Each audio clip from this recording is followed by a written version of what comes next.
वसई विरार महापालिकेत नालेसफाईच्या नावाखाली कोट्यवधींचा भ्रष्टाचार झाल्याचा आरोप विरोधी पक्षनेते मनोज पाटील यांनी केलाय। नालेसफाईसाठी भाड्याने घेण्यात आलेल्या मशीनसाठी मूळ किमतीपेक्षा 2 लाख जास्त भाडं मोजण्यात आल्याचा आरोप त्यांनी केलाय। ओमकार कन्स्ट्रक्शन या कंपनीकडून वसई विरार महापालिकेनं नालेसफाईसाठी एक मशीन 38 दिवसांसाठी भाड्याने घेतली आहे। त्या मशीनची मूळ किंमत ही 36 लाख रुपये, पण त्या मशीनच्या 38 दिवसांच्या भाड्यापोटी चक्क 38 लाख रुपये मोजण्यात आल्याचा आरोप मनोज पाटील यांनी केलाय। वसई विरार महापालिकेनं त्यांचा आरोप फेटाळलाय। हा विषय 2019-20 या वर्षामधला आहे। तसंच ऑपरेटरचा पगार, इंधन आदी देखभाल खर्च यामुळे भाडं जास्त असल्याचं त्यांनी सांगितलं। तसंच हा निर्णय स्थायी समितीच्या मंजुरीनंतरच घेतल्याचंही त्यांनी स्पष्ट केलं।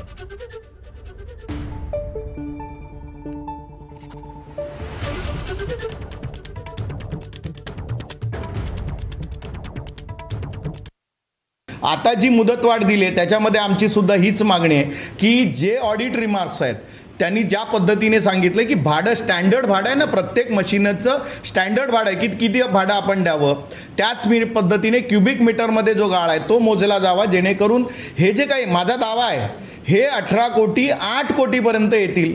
अशी एकूण जर कॅल्क्युलेशन केलं तर 8 कोटीपर्यंत, म्हणजे जवळपास 10 कोटी रुपये महापालिकेचे आणि जनतेचे वाचतील।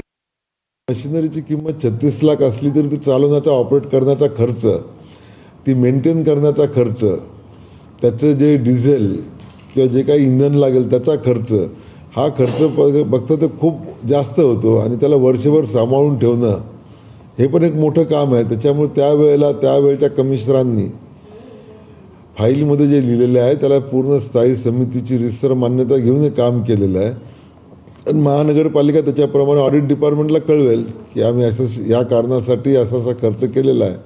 ऑडिट डिपार्टमेंटने ते मान्य केलं तर विषय संपतो। नवी मुंबईत सत्ताधारी भाजपकडून इंग्रजी माध्यमासाठी महापालिकेच्या मराठी शाळांचा बळी देण्याचा घाट घालण्यात आला असल्याचा आरोप मनसेकडून करण्यात येतोय। आगामी